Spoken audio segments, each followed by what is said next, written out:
Good morning and welcome to Gaana short. Gaana short में आप सबका स्वागत है। China's increasing headaches, and that is turning into a migraine. There's no let up. For quite some time, I've not done anything about China because we've focused on Iran and Israel and Pakistan and all that. And so I thought, we're looking at the strategic part and all that. And I thought it's time we had a focus on certain issues internal to China. Uh, those daily things which happen, which affect the common man, right? And that's what today I'm going to focus on with a mix of everything else. So let's go. First thing, this is it. This is what the thinking in China is about what's happened in Iran. Says boom goes the deal. China's Iran investments under fire, but Middle East beckons. So they still see hope, but they have problems. They have problems. I mean, that's now acknowledged. And in this article itself, they say Middle East accounted for nearly half of China's oil imports, right? And he says it sits at the crossroads of Asia, Africa, and Europe. And that's where they're losing their influence. It's a vital transit corridor for China, maritime trade routes, everything. And there they're losing influence. In fact, virtually they've lost influence. They have trade influence, but not geostrategic influence. And that has been captured by US big time. US has also pushed out Russia. So, these outside powers have an issue. Now it's coming forth within their own system. Then they say China has built deep economic ties across the region, investing in sectors such as infrastructure, energy, telecom, ports, logistics through its ambitious Belt and Road Initiative. Look, all this is part of that article which came out. This part of that article. This is their analysis. Remember that. Okay, so the Belt and Road Initiative is taking a hit. And I think it's taken a bigger hit than what we realize. And we'll do a program of it going down the line. I mean, there's no doubt about it. He says China has leveraged economic diplomacy while carefully navigating the Middle East tapestry of conflicts, alliances, and rivalries. So they're talking of diplomatic, economic diplomacy. But what about military diplomacy? That's the final arbiter of many things. So that's gone. That's nowhere on the scene. So, look, let's be very clear. If you want to be a global power, at some point of time, you will come across all this. Okay.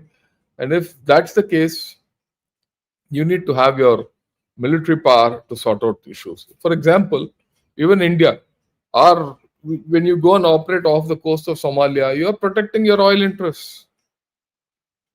It's a you're sending Navy to say free the Red Sea channels, pose a threat to the Gulf of Hormuz so that your oil channels, oil flow is not stopped.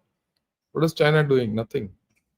In fact, the instances which I've read is whenever a Chinese vessel is captured, the Chinese Navy enables, a deal to get that freed, not go and do military action.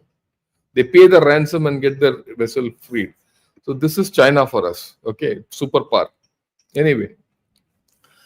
Okay, then of course they followed it up with a series of articles. It says China to stay cautious. Caution is the word, not aggression, not, well, as Iran seeks help amid clashes with US, Israel, Middle East expert up there. So China is not help. I mean, they themselves are saying China will not help US, Iran. And it's not now. This projects into the future. So that's where Chinese power is. Are Trump's Iran strikes a wake-up call for China on US unpredictability. So this has got them worried. This has got them worried big time. Now, what if China is in a situation in Taiwan and US reacts like this? They're very, very, very worried. Okay. So that's what one has to understand. And then there's a growing risk of Chinese companies in conflict-ridden African nations. They're all connected. The Middle East connected to Africa, Egypt, yeah. So there, a lot of things are getting hit in many of these places, and many of these African nations are conflict-ridden from not now, from long. They have their tribal loyalties, their issues, and all that. And anyone who comes wants to sell that nation away and its resources away, make money, go to wherever. And China has put its foot in there. Now oppositions have come, all that mess, and China is not able to do anything, and they're worried. Okay. Before I go further, I want to put across something. I've got, some of you. I find the number of people attending, coming on live is reduced, and I also got uh, reports, complaints from. I mean, say complaints, people inquiring. Look, we have subscribed to Gunner Shot. We are, but we don't get notifications. Is this true? If this is true, let me know, right? If some of you tell, and I'm going to go back to YouTube, that look, there are many of my subscribers who turned on all notifications and everything, and yet they don't get. And if you can let me know, and then I will, take the screenshot and put it across to all of to YouTube to say this, right? So please do let me know in your comments or in your chat or comments, one of the two. Yeah. So I see Prac saying yes, sir, no proper notification. So a few more, and I will definitely go back and tell them, look, this is the case which has happened, and we'll take it up because that can, okay. But Ustad Bhar Chaudhary, my comment just got deleted. Yes, we don't get notification, and I think I'll definitely take this. Yeah, 1 minute.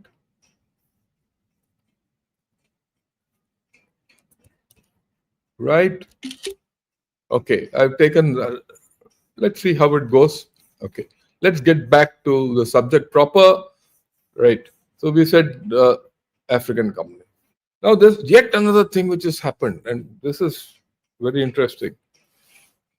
I mean, this is like cloudy with a chance of meatballs. Remember that cartoon, something like that. He says this article is very interesting. It says cloudy with a chance of bankruptcy. US tariffs hurt China's solar firms.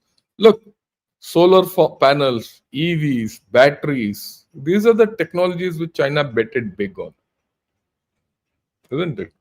They're supposed to be the EV and the solar kings of this earth, wherever they go. But now that's a problem. Look, this is something which we have to understand about China. When there's a sunrise sector opens up, everyone goes there. Everyone goes there and starts cutting each other. As a result, that sector collapses for them. They don't stay with their own. Everyone goes to that particular sector and that particular thing. Why? Because solar panels, everyone got subsidies, and all that. Now it's all gone. And this article, I found it fascinating. So I'm going to read it out to you. You understand what's happening within China. Why are China's headaches increasing? They don't have balance. Balance nahi hai. They just blindly go after one thing. He says about solar panels. He says built as one of China's 3 new economic drivers, along with electric vehicle and lithium battery manufacturing, it is facing a double whammy. Producers are swimming in a sea of red amid a price war and supply glut at home, while tariffs are blocking access to export markets. So within China, this issue of they don't consume, so there's a glut at home. No one is buying them at home. Outside, they've been hit by tariffs. Short, sweet thing, what this fellow says. But then the interesting thing comes now. Prices in every segment of the solar panel supply chain plummeted 60 to 80% in 2024. In just last 1 year, 60 to 80% price plummeting from a peak in 2023. Okay. 39 of the nation's 121 listed producers are in the red. Losses in the photovoltaic manufacturing value chain has reached 40 billion. Now, this is where things get interesting. I'll get back to this. Remember this. They're all in the red, but they're still continuing to function. Why? Because of subsidies. And we'll see how subsidies is hitting the common Chinese later. Now, currently, 80% of their overseas capacity, solar wafers, cells, modules, is concentrated in Southeast Asian countries. However, due to US tariffs on products originating from these countries, nearly all the reshoring plans were focused on Middle East and Africa. So that's also not working because US is now like a radar catching wherever these chaps are relocating. Where will they relocate now? That's why I said they're running to Middle Africa. Where? To Egypt. Okay. A lot of Chinese companies are running to Egypt. From there, they'll produce and sell it to America. The story is here. Why we have to understand why America has a upper hand on tariffs. Whether in Southeast Asia, Saudi Arabia, or Ethiopia, the goal is to sell to the US. Okay, and this is from a producer who's selling these. He says the US is one of the few countries where significant profits can still be made at this stage. Other countries don't hold much significance. So you know the Chinese, you'll hear, oh, we have given a market to this place, that place, all that. Ultimately, they have to sell to the West and USA. And in the West, it's USA. If they don't sell there, they're not profitable. End of story. And that is why China is going to struggle, because China has fought with the EU, it has fought with USA, or it's in a tariff war with USA. And they don't sell much to us. Okay. Overcapacity. EU is very, clear about this thing, that overcapacity of China will not get dumped in EU. Because if that happens, EU will collapse. And no one is a fool to allow China to prosper and your own industry to collapse. He says the economic overcapacity is the economic buzzword fueling Europe's clash with China. Please understand, this is something which is ongoing, part of their headaches, migraine. Okay, now these are where it is. There's been very heavy rainfall in Hunan, and this is the season where floods occur somewhere or the other in China, or even droughts occur. Incidentally, it's possible there's a flood occurring in southern China and a drought occurring in northern or wherever. But in central China, Hunan, there's a very heavy rainfall, and this has gone on for a week. Okay, and a huge bridge collapsed. This is as per Guancha, at a place called Gyuzhou province. Now, what happened? This bridge is built about 3-4 years back. One rain and it's gone, and it's a huge bridge, express motorway and all that. Look, this is the picture. Now, this is the quality of Chinese construction also. We all know the quality of Chinese goods. It's not only their infrastructure which is of poor quality, their weapons poor quality, everything is poor quality. We know it's very clear. Okay, now, see, we have to understand, China boasts of a huge infrastructure, high-speed trains, all that. One thing is they have too much infrastructure, which is not going to give them any, returns. It's not giving them any returns because the people are shrinking, isn't it? And second, it's breaking. This is, what you're seeing now is in this particular county and this particular city. Okay. But it's happening all over. Every year, somewhere or the other. Now, such infrastructure which has been built with great fanfare, bridging, highest bridge and longest bridge and all, if that goes, what is the replacement? That's double. You might have built it, at particular rate. Now you have to rebuild it at a double or triple that rate. So it's not so simple that everything is done easily and China is progressing and all that. These things come out, and in the long term, you're going to pay double or triple what you have invested in initially to just maintain that infrastructure, and that in the long term is going to hit your economy bad. As simple as that. Okay, this is it. These are the pictures of a city which is under water. Have a look. It'll make it a little bigger. Look at this. Same place. Look at this whole place going off. Uh, you know, cars being washed off. You look at this. Very interesting. See how floods are happening there. Look at water coming out of apartments. Look at this story. I mean, I'm not, and if you really look and analyze China, this happens every year at some place or the other. I mean, everyone knows China is.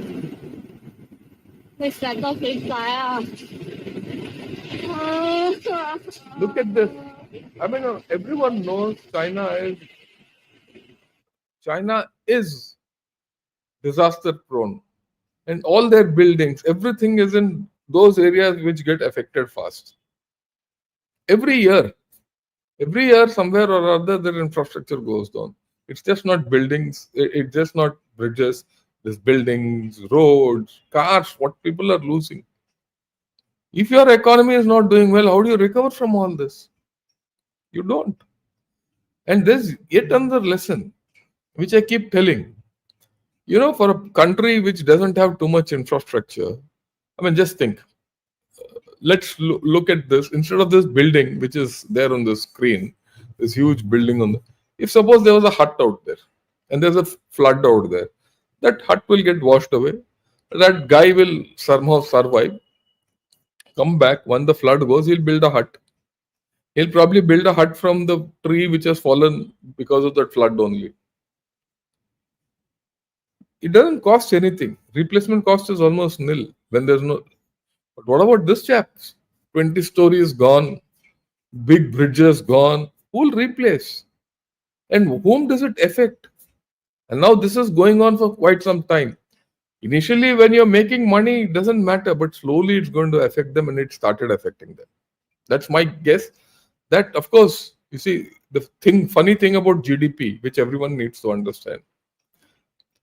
It's if a building goes down, it's okay. I mean, it doesn't count to GDP. But when you build it up back, it contributes to your GDP. So this GDP is a false metric. To a large extent, GDP is a false metric. Already there are indications which say, no, China will achieve their 5% GDP. Oh, beforehand itself, he's put his GDP, that can't fall. So this faking themselves is going on. And I think, people have understood it. Okay.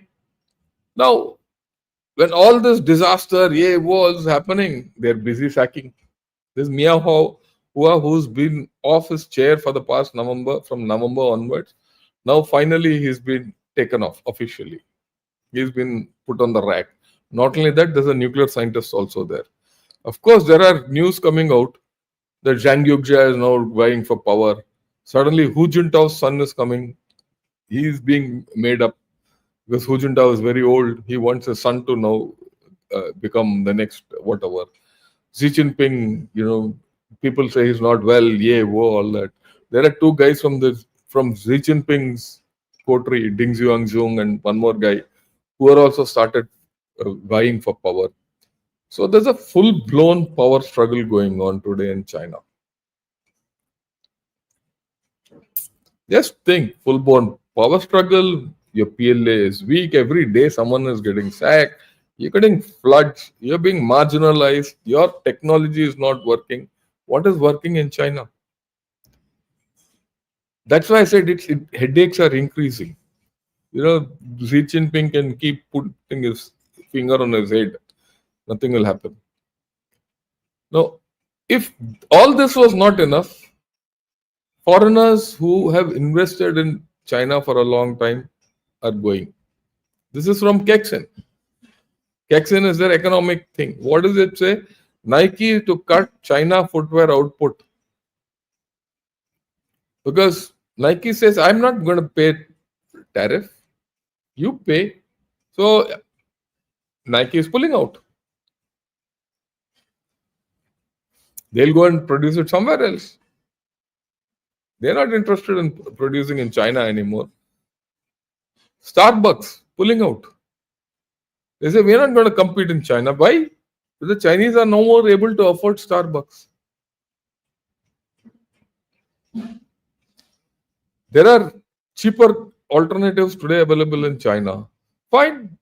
Let them drink cheaper coffee, so Starbucks is pulling out. But when companies like Starbucks, companies like Nike, Apple anyway has gone, many of these are going away. So China is internalizing with cheaper alternatives, and those cheaper alternatives are not working. What you can export is not working. What you have need from international listing is not working. What is working? That's the point.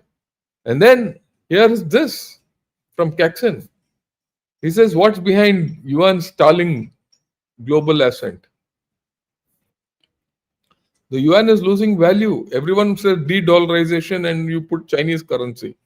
Okay, de-dollarization ho jayega, but the yuan is weak. It's going down. And these are all, facts which are coming not from, my own imagination. These are Chinese website. Kexen is a recognized Chinese economic website. Okay. Now he says, look, this is the graph he comes out with. Yuan's ranking is it the worst from 2020 to now. It's gone down. When you say ranking, it is -6. This is the 6th ranked foreign currency. And this is supposed to be the alternative to dollar.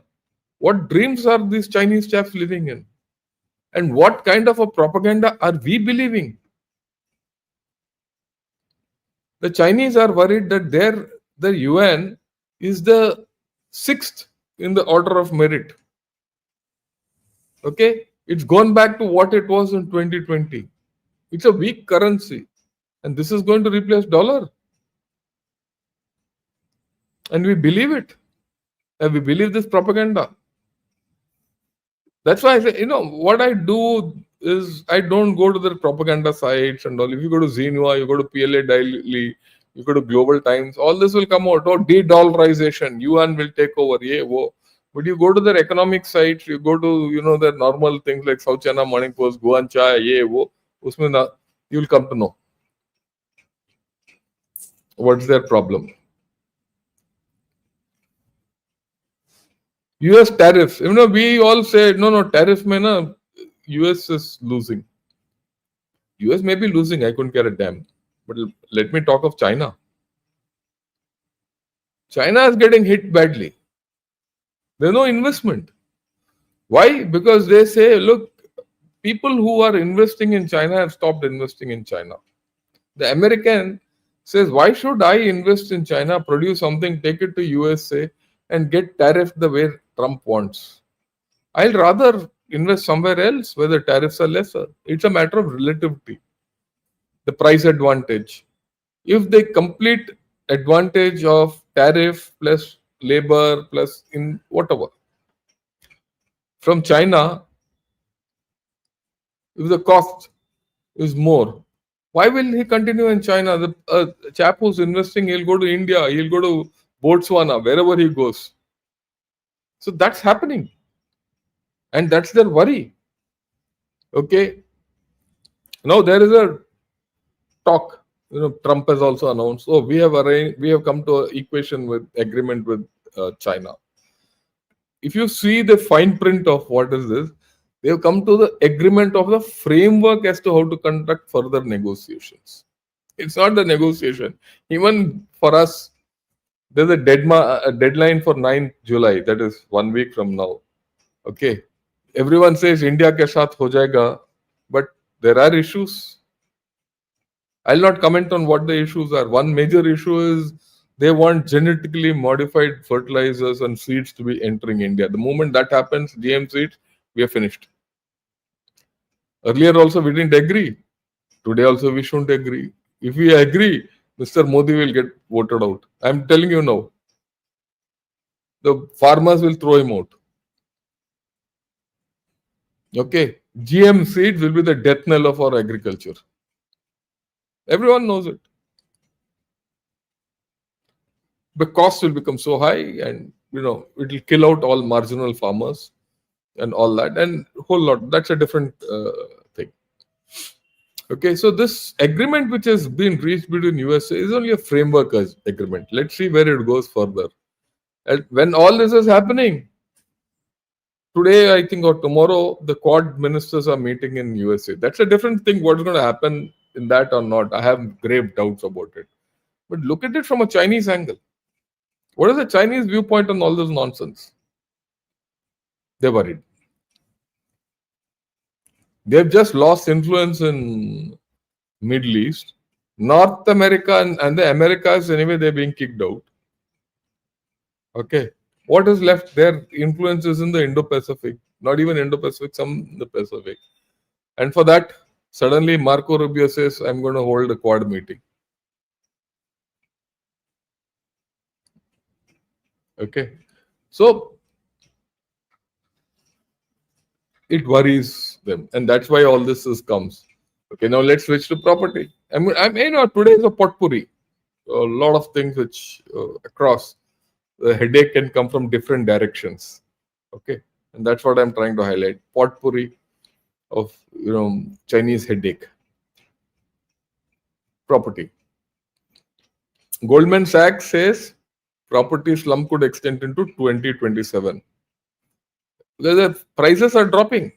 So whenever you see things like, prices are not dropping, property is recovering, just forget it. Just forget it. My way of looking at it after analyzing China's property sector for so long is very simple. Very, very simple. This is going to go up to 2030. They're not going to come out of it. And they're going to have problems. Okay. Of course, once in a while you get reports that China is stepping in and doing something, but so far I have not seen anything great being done. Okay, staying on property, what's happening in USA? USA is banning Chinese people from buying property in their country. One state, Texas, are already banned. See, they signed legally Chinese citizens can't buy property in Texas. This was a trend 2-3 years back. A lot of people from China went to USA with money and bought flats, property, everything. And this I can tell you from first-hand experience. Because 2 years back, I was in USA when I checked, for some other reason. I was interacting with a property guy. A few of our techies wanted to go and buy property and check and all that. So I went along with them, sitting, watching. And that fellow was saying, today the property prices are very high because the Chinese are coming with money, hot money, and buying, and they're not bothered about how much it costs. That was about 2-3 years back. So that was squeezing the local people, and obviously, politically, people are now reacting that Chinese can't buy, so that the property market in USA cools down, and the normal US citizen can buy this property. So this is happening. Okay, this is yet another facet of what's happening in China. We all know this is, look, the heading is something like this: giving up seats to elderly should be an easy decision in China. What's this about? In this article, the author explains, in buses and metros and all, where young people are not helping the elderly. They've described 2-3 cases where a young chap is sitting and doing with his video, whatever he's doing on his mobile phone. An old man is standing, 80 plus. He says, "Can you help me, I'm not interested in helping you. Can you give me a seat? Get lost. Old ladies are not being helped. In this video, they discuss why. Why is this happening? There's a social revulsion to each other. That's what he talks. And why? Because this is a country which doesn't have uncles, aunties, brothers, sisters. So all this generation in China is single man, each for himself. If I'm the only person, I will look only out for myself. Why should I bother about others? That's what's happening. So this is a country which is slowly not only losing market value, economy, all that, where the people are not bothered about the other. I mean, I can't, for my sense, imagine that happening in India. It might be an odd case, but it won't be that this will come up. In any sensible country, you will find people, old people being helped, the blind being, you take them across the road, give them a lift, give them a seat. That's the minimum. I've seen people doing that to me. I'm fit and fine, but seeing my age and all that, I have had the pleasure of thanking young Indians who says, "Uncle, come and sit down."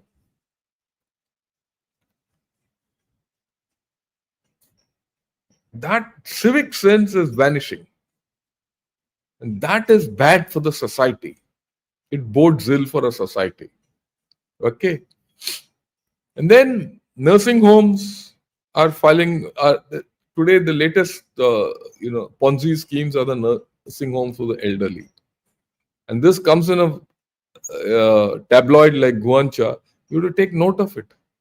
He says, terms of nursing home management, we have fallen into a misunderstanding. Of course, look, the heading and all is a translation of what is there in Chinese. So it just gives you what is there in Chinese in this thing. But you go through this article, the Chinese nursing homes promise a lot to the old people, as per this article. Old people go there, they give their savings, whatever it is, to that management system. And that management system defrauds them and gives them nothing. And they're ill-treated in these nursing homes. So there's a Ponzi scheme. You see, that's why I said the Chinese state doesn't look after its own people. And the guys the private sector people are defrauding these old people. And China's old age population is increasing rapidly. It's already 25%.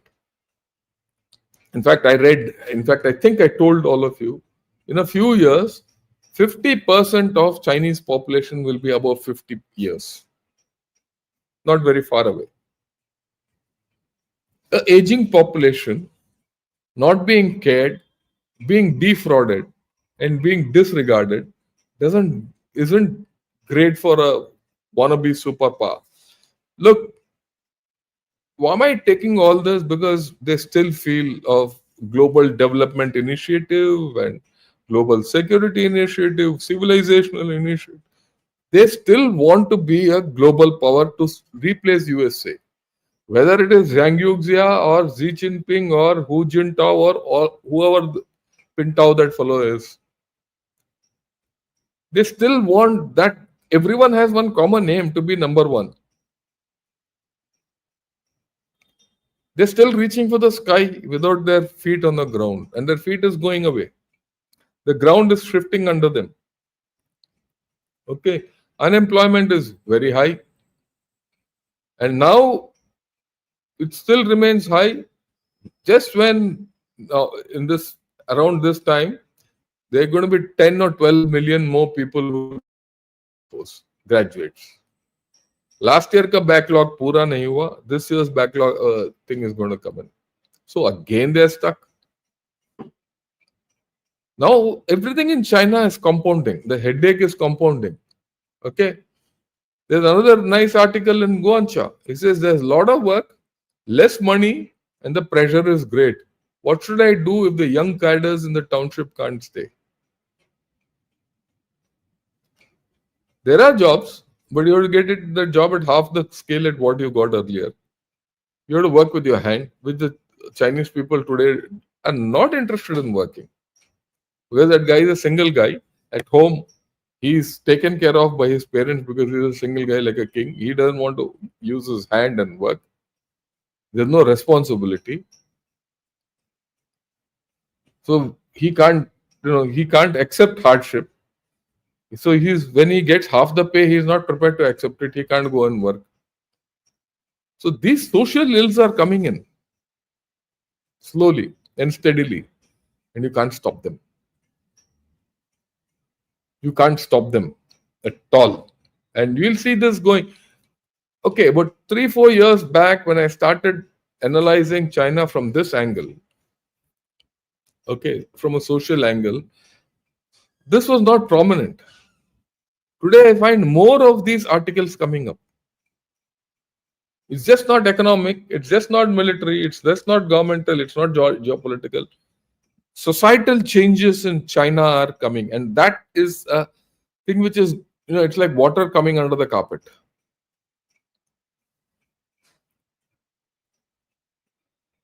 Look at this, which I told you in the beginning. Subsidies, here it comes.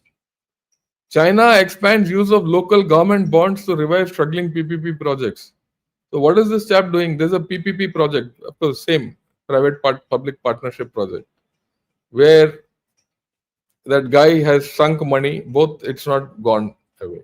So what are these chaps doing? They're issuing bonds out. Who buys these bonds? People at the bottom. So with those bonds, they're financing all these chaps to finish the projects, or at some times that contractor takes that money and runs away. These are problems which are happening. And that is why they're not able to subsidize anymore. That subsidy of those solar panels and all is all coming to a halt. The state can't subsidize. Why the state can't subsidize? How much can you keep dipping your hand into the common man's pocket? Rich state, poor people. As the poor people keep increasing, China is going to have more problems.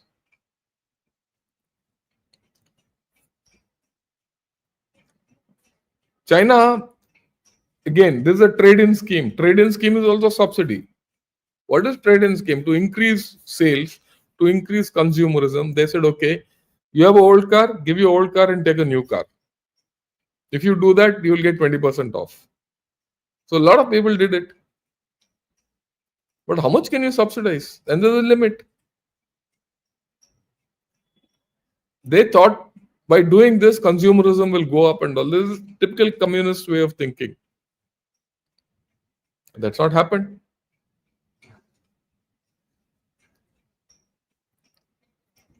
Now this is a very, very interesting graph. Have a look at it, and very interesting graph with a very interesting thing. And this is a Chinese thing.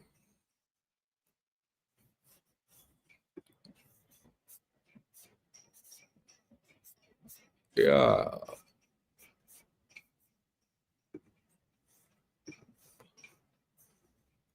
See this. This is 345. We'll come to it. And 181. This is in 2016. This is 2025. What is this all about? Very interesting. Just read it out so that you understand.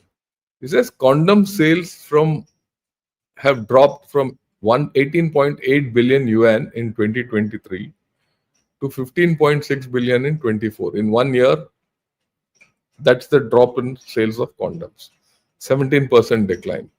Sales of Jin G, a representative of domestic Viagra, fell from 100 million tablets in 2023 to 87.5 million tablets in 2024. That is also sales down 13.2% year on year. China वाले ना condom इस्तेमाल करते हैं ना Viagra इस्तेमाल कर रहे हैं अभी. The number of marriages in the first quarter decreased from 3.45 million in 2016, that is it, right, to 2.15 in 2023, this much, 2.15 in 2023, right, to 1.81 million in this. This sexual regression signals a sharp decline in births. I mean, this is very interesting. There is something very funny happening in China which we need to understand. I mean, apart from the fact the number of condoms not being sold or Viagra not being sold hits their economy and their GDP, but the fact that people are not even, having normal life tells you something about the societal change which is happening in China. And this is a thing by Yu Fixian. Of all this was from Yu Fixian only. What does he say is the biggest problem with the Chinese economy is insufficient domestic demand, with household consumption accounting for only 38% of GDP, compared to 60% in the international community. However, China's saving rate is high. It's as high as 44%. It's far above the international community saving rate of 26%.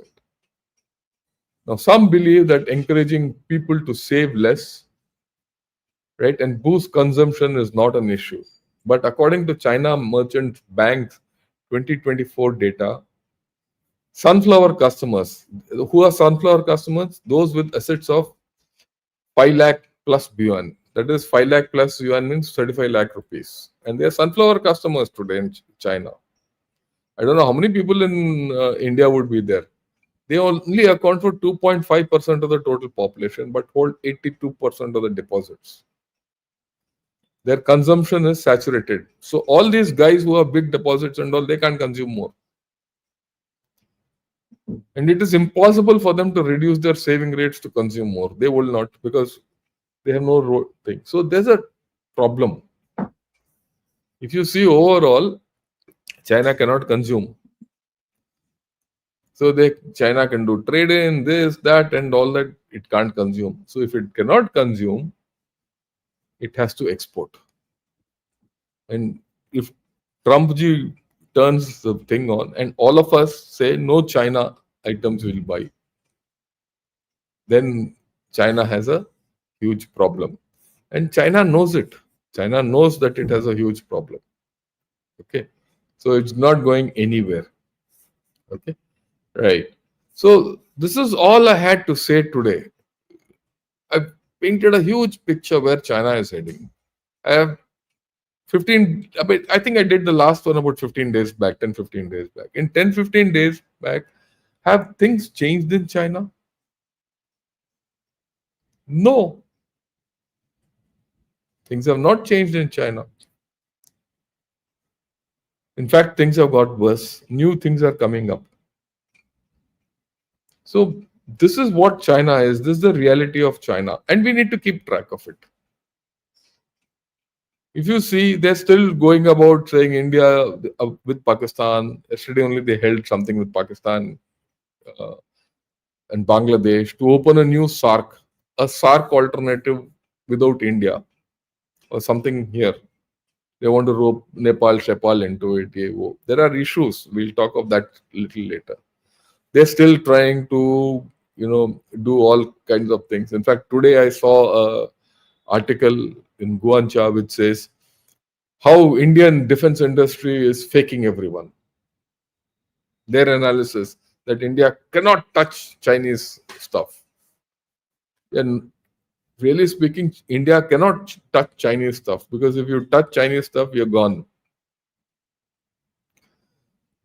So this thing, I think China is a system of the past in terms of growth, development, and all that. They've reached their saturation. And in many cases, they're declining. But it's a big economy still. It's still got so many people. And it still has bad intentions on India. So we read it, we understand it so that we can handle it. Right? That's what I thought I'll put across to all of you.